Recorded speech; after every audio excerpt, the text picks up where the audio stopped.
BT hearing aid ఎలా use చేసుకోవాలి, ఎలా క్లీన్ చేసుకోవాలి ఎక్స్ప్లెయిన్ చేస్తాను. ఫస్ట్ బ్యాటరీ డోర్ ఇలా ఓపెన్ లో ఉంటే హీరింగ్ ఎయిడ్ ఆఫ్ లో ఉందని అర్థం. అదే బ్యాటరీ డోర్ ఇలా క్లోజ్ లో ఉంటే హీరింగ్ ఎయిడ్ ఆన్ లో ఉందని అర్థము. బ్యాటరీ ఎలా వేయాలో ఎక్స్ప్లెయిన్ చేస్తాను.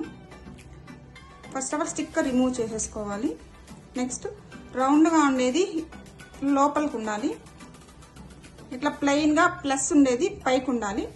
ఇప్పుడు క్లోజ్ చేస్తున్నాను. ఇప్పుడు హీరింగ్ ఎయిడ్ ఆన్ లో ఉందని అర్థము. నెక్స్ట్ హీరింగ్ ఎయిడ్ యూస్ చేయలేదంటే బ్యాటరీ డోర్ ఓపెన్ చేసుకొని ఈ బ్లాక్ కలర్ బాక్స్ లో పెట్టేసుకోవాలి. హీరింగ్ ఎయిడ్ వీక్లీ వన్స్, ఇది డ్రై బాక్స్ అనమాట, ఈ డ్రై బాక్స్ లో పెట్టుకోవాలి. ఇలా బ్యాటరీ రిమూవ్ చేసుకొని ఇలా పెట్టేసుకొని క్లోజ్ చేసుకోవాలి.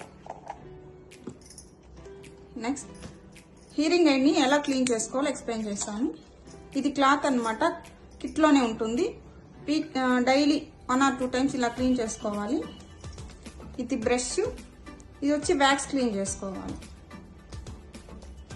సేమ్ ఇది కూడా సేమ్ వ్యాక్స్ క్లీన్ చేసుకోవడానికి యూజ్ అవుతుంది.